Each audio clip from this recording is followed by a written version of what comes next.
I'd like to read you this. Now this I haven't received lately. I received it quite some time ago. But it's so apropos to what we're doing here.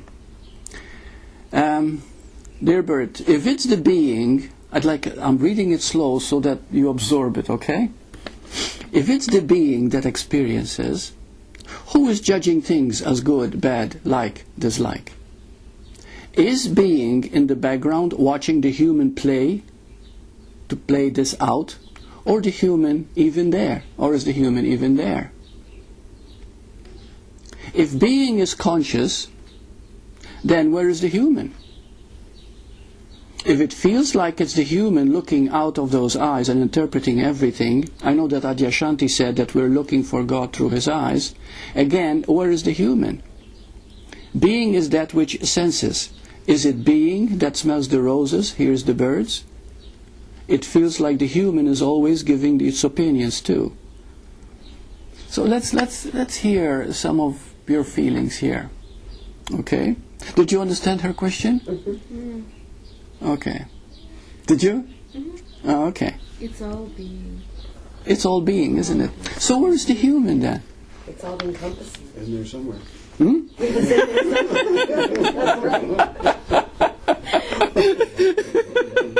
Very good. But where? But where? It doesn't matter. It just is. Yeah, no. It's there somewhere. Okay, fine. Like where is the human, Bill?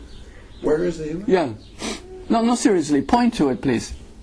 I don't know where it is. You don't know. You see? No. That's it. We don't know where it is. No. So we call the body is part of the human. The appearance is part of the human. You know, our frailties and our weaknesses are part of being human. The human is that worries, that concern, that lives and dies, you see? Why isn't all that part of... That's just... It's just kind of a...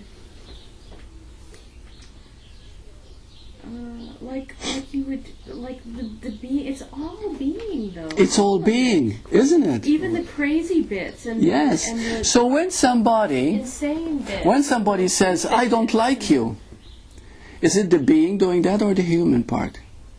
If someone says they don't like you, Yeah.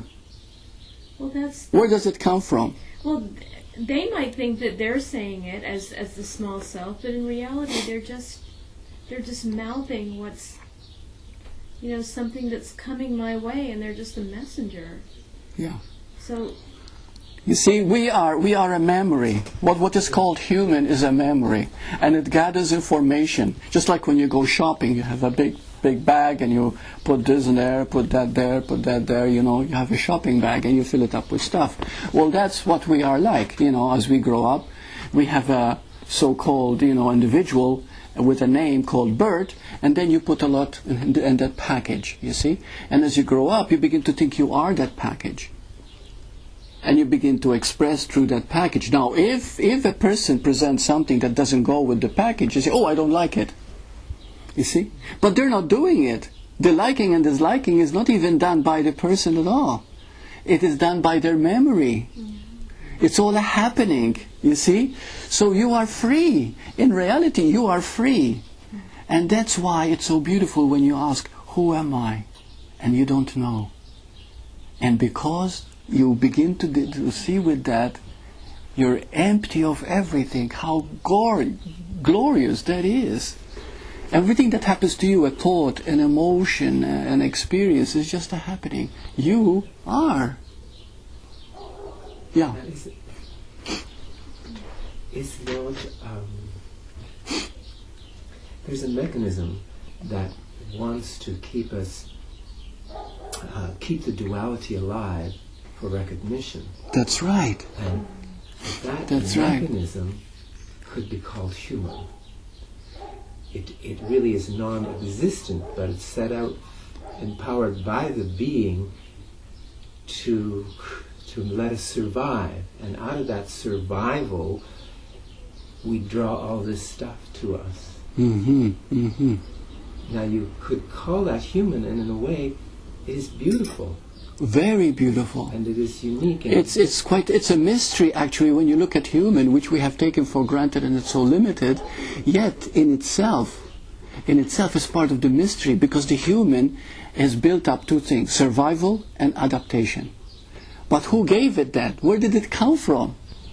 You see, you're born with those two qualities, survival and adaptation.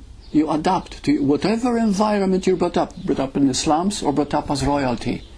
You get conditioned to that, and that's part called adaptation.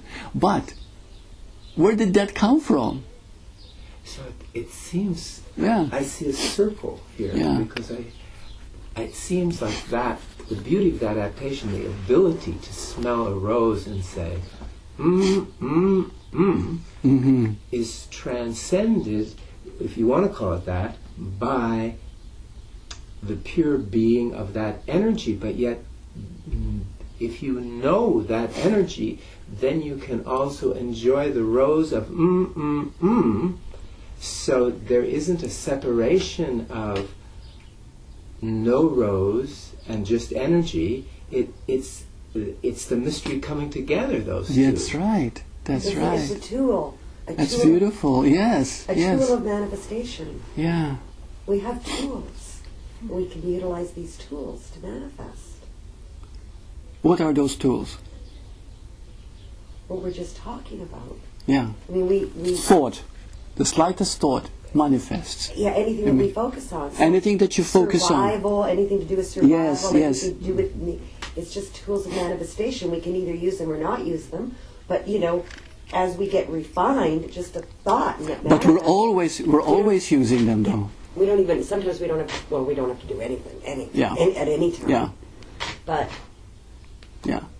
See, when you are not using your creativity, okay, not using it at all consciously, aren't you creating? yes. Of course you are. You're creating with every thought you think. You see? You get up in the morning and you say, oh, what an awful day. Immediately you created an awful day for you. Because you are all that there is. You see? So that's you manifested already an awful day. I mean, you're manifesting with every thought. When you become conscious,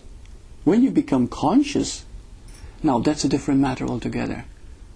You see? Now creativity becomes part of your deliberate force, your deliberate energy. See? Now here's a question with what you just said. It seems irrelevant if you say, what a miserable day, or God, it's beautiful out. Because who ultimately, who cares? It's just brainwaves passing through. That's right. It's just brainwaves. Nothing is happening, is it? Right. That's right. Yes. So, because there's a large movement to be on the sunny side, and I understand that, but in reality, as far as the perception here is, there is no sunny and there is no dark. All of that is just a sophisticated game to think That's right. you got a leg up on something. That's right. That's right. That's very, very good, yeah. And another thing, don't we wish that it always remains sunny and beautiful? And did you know that wish destroys your freedom? Right. Why does it destroy the freedom? When you wish for things to be beautiful, to be happy, to be loving, why does it destroy your freedom? Then they can't be what they are, which in fact is luminous, but you can't see because you want them to be other than they are. Very good. That's beautiful. Exactly. You're trying to change what is. It's effort. Yeah. It's efforting. It's efforting.